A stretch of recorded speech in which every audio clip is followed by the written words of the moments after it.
Ngayong araw ay magpapa-enroll nga ako sa dalawa kong anak. Itong video na to ay araw ng Lunes mga mare at talaga nga naman maaga akong gumising. Dahil ito nga yung unang araw ng enrollment dito sa lugar namin. At nagpapasalamat naman ako kay Lord dahil nagpakita na nga itong haring araw. Dahil ilang araw na rin talagang makulimlim dito sa lugar namin at pabugso-bugso ng ulan lalo na sa hapon. At tinignan ko nga rin itong tanim kong luya, baka nga nalunod na dahil sa lakas ng ulan nung gabi. At mukha pa naman okay kung magtuloy-tuloy pa talaga yung ulan ay talaga nga namang mabubulok na itong tanim kong luya. After noon ay nagpainit na nga muna ako ng tubig dahil magkakape nga ako, tapos nagwalis-walis na rin ako dito sa may kusina. Hi, kamusta mga mare? Andito na naman ako, ang feeling vlogger ng Angono Rizal.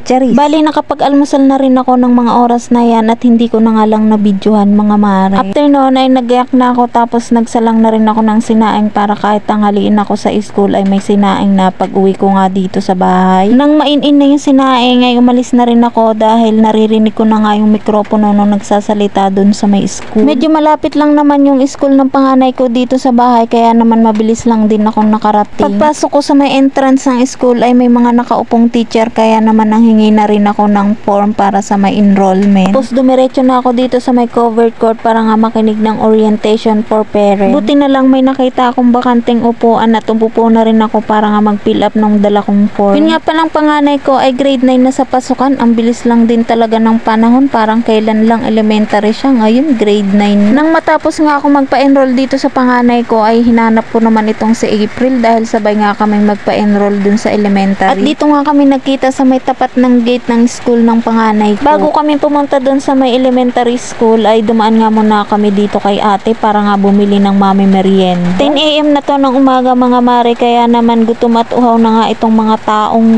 to. Buti na lang talaga hindi ganong mainit ng mga oras na yan, nakikisama rin talaga yung panahon dahil nakalimutan ko nga yung payong ko. Pagpasensyahan nyo na nga kung medyo maingay nga itong voice over ko dahil umuulan nga ng mga oras na to. Nung pagdating nga namin dito sa may school ng elementary ay naghintay pa kami dito sa may labas dahil hindi pa nga nag-start yung enrollment. Dahil yung mga teacher ay nagbi-meeting pa ng mga oras na yan, kaya naman walang mga teacher dito sa may school. Nung pagdating nga ng mga teacher ay nag-start na rin agad yung enrollment, kaya naman ayan at pumasok na rin kami dito sa may school. Bali pinauna ko na nga si April na pumasok dito sa school dahil itong bunso ko ay hinintay ko pa nga. Hindi ko kasi kasama pumunta dito sa may elementary school itong bunso ko, kaya naman pinasunod ko na nga lang siya dito. Ang requirement kasi ng mga teacher nila dito ay kailangan kasama yung mga estudyante dahil pababasahin nga sila. Tapos ayan, pumila na nga itong bunso ko para sa kanyang pagbabasa. Sa dami nga nila, inabot na rin kami ng 12 ng tanghali, kaya naman bago kami umuwi, bumili pa nga ng scramble itong bunso ko. Buti na lang talaga nakapagsaing ako bago umalis ng bahay at may tira rin akong ulam nung gabi, kaya naman hindi na ako nag-aalala ng kakainin namin ngayong tanghalian. Kaya naman pagdating namin dito sa bahay, agad-agad kumain na rin kami at hindi na nga rin ako nakapag-video mga mare. Pagkatapos ko nga kumain ay hinarap ko na rin yung labahin ko at pamaya-maya lang din ay bumuhos nga yung malakas na ulan. At kung kailan nga maglalaba ko ay saka naman talaga umulan at buti na lang talaga ay natapos ko. O paano ba yan mga mare, hanggang dito na lang.